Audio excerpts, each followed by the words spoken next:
Good morning, reflecting Christ, December 5th. God test our loyalty to him.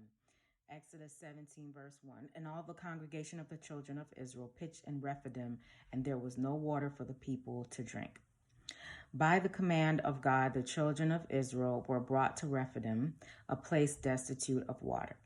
He who was enshrouded in the pillar of the cloud was leading them, and it was by his express command that they were encamped at this place. God knew of the lack of water at Rephidim, and he brought his people there to test their faith. But how poorly they proved themselves to be a people whom he could trust. Again and again he had manifested himself to them. He had slain the firstborn of all the families in Egypt to accomplish their deliverance, and had brought them out of the land of their captivity with a high hand. He had fed them with angels' food, and had covenanted to bring them into the promised land. But now, when difficulty rose before them, they broke into rebellion, distrusted God, and complained that Moses had brought them and their children out of Egypt only that they might die of thirst in the wilderness. Many today think that when they begin their Christian life, they will find freedom from all want and difficulty.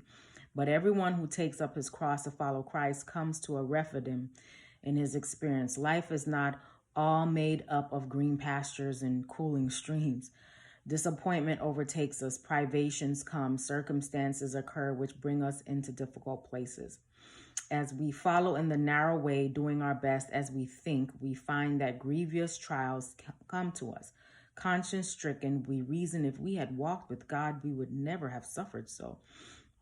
But of old, the Lord led his people to Rephidim, and he made choose to bring us there also in order to test our faithfulness and loyalty to him. In mercy to us, he does not always place us in the easiest places, for if he did, in our self-sufficiency, we would forget that the Lord is our helper in time of necessity. But he longs to manifest himself to us in our emergencies and reveal the abundant supplies that are at our disposal, independent of our surroundings, and disappointment and trial are permitted to come upon us that we may realize our own helplessness and learn to call upon the Lord for help as a child, when hungry and thirsty, calls upon its earthly father. Our Heavenly Father has the power of turning the flinty rock into life-giving and refreshing streams. We shall never know until we are face to face with God how many burdens he has borne for us, and how many burdens he would have been glad to bear if with childlike faith we had brought them to him. Hope you have a great day today. Reflect Christ.